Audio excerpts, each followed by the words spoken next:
வாழ்க வளமுடன். எல்லாருக்கும் வணக்கங்க. எல்லோரும் நல்லா இருக்கீங்களா? எனக்கு கொஞ்சம் பர்சனல் வேலை இருந்ததுனால தாங்க வீடியோ போட முடியல. இன்றைய பதிவில் நாம் பார்க்க இருப்பது மாடி தோட்டத்தில் தொட்டியில் மிக மிக சுலபமாக வளர்க்கக்கூடிய காட்டு மாங்காய் என்று சொல்லக்கூடிய அம்ரலங்காய் மரத்தை எப்படி வளர்க்குறதுன்னு தான் நம்ம பார்க்க போகிறோங்க. இதில் அதிகமான மருத்துவ குணங்கள் இருக்குங்க. அதை பற்றிய விரிவாக பார்க்கலாம். இந்த அம்ரலங்காய் காய் மாங்காய் எந்த அளவுக்கு புளிப்பாக இருக்குமோ அந்த அளவுக்கு புளிப்பாக இருக்குங்க. எங்கள் வீட்டிலலாம் இந்த மீன் குழம்பு போட்டால் கண்டிப்பாக இந்த மாங்காய் இருக்கணும். எல்லா சீசன்லேயுமே மாங்காய் கிடைக்காது இல்லைங்களா? இந்த காய் எப்போவுமே காய்ச்சிக்கிட்டே இருக்கும்.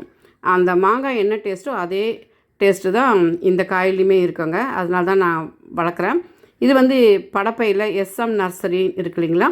அங்கே தான் ஒரு 100 ரூபாய்க்கு தான் வாங்கிட்டு வந்தேன். ஒரு சின்ன செடி 6 மாதத்தில் இது நல்லா காய்க்க தொடங்கிடுச்சுங்க. இது ஏர் லேயரிங் செடிங்க. இந்த அம்ரலங்காய் செடிக்கு மாரிமா, ஏப்ரல் ப்ளம், கோல்டன் ஆப்பிள்ன்ற பல பெயர்கள் இருந்தாலும் இதனுடைய தாவரவியல் பெயர், அதாவது பொட்டானிக்கல் நேம் ஸ்பாண்டியஸ் டல்சிஸ். இது அனகார்டியேசி குடும்பத்தை சேர்ந்தது. இந்த செடியானது கேரளா, மலேசியா, இலங்கையில் மிக அதிகமாக காணப்படுங்க. இந்த கடற்கரை ஓரத்தில் வெப்பமண்டல பிரதேசத்தில் நல்லாவே வளருங்க. இது நிலத்தில் நீங்கள் வச்சிங்கன்னா 20 மீட்டர் உயரம் கூட வளருங்க. இந்த செடி விதை மூலமாகவும் வளர்க்கலாம், ஏர் லேயரிங் அண்ட் கிராஃப்டட் செடியாகவும் வாங்கி வளர்க்கலாங்க. நீங்கள் நிலத்தில் வளர்க்குறதா இருந்தால் விதை மூலமாக வந்த செடியை வளருங்க. இதே நீங்கள் மாடி தோட்டத்தில் வளர்க்குறீங்கன்னா ஏர் லேயரிங் அண்ட் கிராஃப்டட் செடியை வாங்கி வளருங்க. ஏன்னா விதை மூலமாக நீங்கள் மாடி தோட்டத்தில் வளர்க்கும்போது அது பலன் கொடுக்க அதிக வருடங்கள் ஆகும். இந்த செடிக்கு சீசனே கிடையாதுங்க. காய்களுக்கு எப்போவுமே காய்கள் கொத்து கொத்தாக தான் காய்ச்சிட்டு இருக்கும். இது ஒரு 1.5 வருஷத்து செடிங்க. இது வெயில்ன்றது பார்த்திங்கன்னா ஒரு 6 மணி நேரம் வெயில் படுற இடத்துல வளர்க்கணுங்க. தொட்டியில் வளர்க்கும்போது மண் கலவைன்னு பார்த்திங்கன்னா ஆர்டினரி மண் கலவை தாங்க.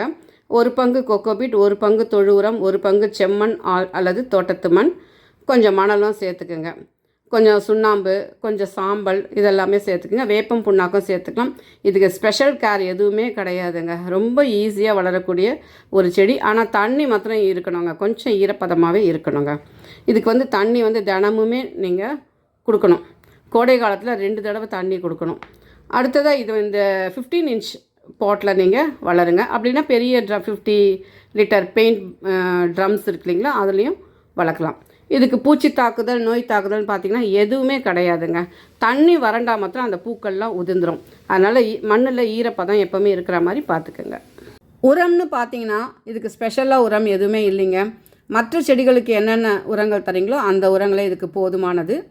இதனுடைய காய் நல்ல புளிப்பாக இருக்காங்க. அதுவே அந்த முதிர்ந்த காய் பழுக்கிற அந்த ஸ்டேஜில் இதனுடைய சுவையானது அன்னாசி பழமும் மாம்பழமும் கலந்த ஒரு சுவை நல்லா இருக்குங்க. நல்ல சுவையாக தான் இருக்குது. இதனுடைய மருத்துவ குணங்கள்னு பார்த்திங்கன்னா இதனுடைய காய்கள் எல்லாம் நம்ம ஜூஸ் போட்டு குடிக்கும்போது பால்வினை நோய்கள், இரும்பல், அப்புறம் சிறுநீரக நோய்கள், வயிற்றுப்போக்கெலாம் சரியாகுதுங்க. இந்த காயில் flavonoid and saponin, vitamin A and C அதிகமாக இருக்குதுங்க. ரத்தத்தில் கொழுப்பையும் குறைக்கும். ஃபைபர் கண்டென்ட் அதிகமாக, அதாவது நார்சத்து அதிகமாக இருக்கிறதுனால செரிமான கோளாறுகளையும் இது சரி செய்யும். இன்னும் ஏராளமான மருத்துவ குணங்கள் இதில் இருக்குங்க. இந்த செடியை நீங்கள் எல்லா நர்சரிலையுமே விற்கிறாங்கங்க. பல்லாவரம் சந்தையில் கூட விற்கிறாங்க. இந்த செடியை நீங்கள் வாங்கி உங்கள் மாடி தோட்டத்தில் வளருங்க. ரொம்ப ஈஸியாக வளரக்கூடிய செடி. எப்போவுமே காய்கள் கொத்து கொத்தாக இருந்துகிட்டே தாங்க இருக்கும். நீங்கள் எப்போவுமே அறுவடை பண்ண பூக்கள் அதிகமாக வரும், திருப்பி காய்கள் அதிகமாக நம்மளுக்கு வந்துட்டே தாங்க இருக்கும். இந்த பதிவு உங்களுக்கு உபயோகமாக இருக்கும் நம்புறேங்க. பிடிச்சிருந்தால் லைக் பண்ணுங்கள், ஷேர் பண்ணுங்கள், சப்ஸ்கிரைப் பண்ணுங்கள். தேங்க்ஸ் ஃபார் வாட்சிங். வாழ்க வையகம், வாழ்க வளமுடன்.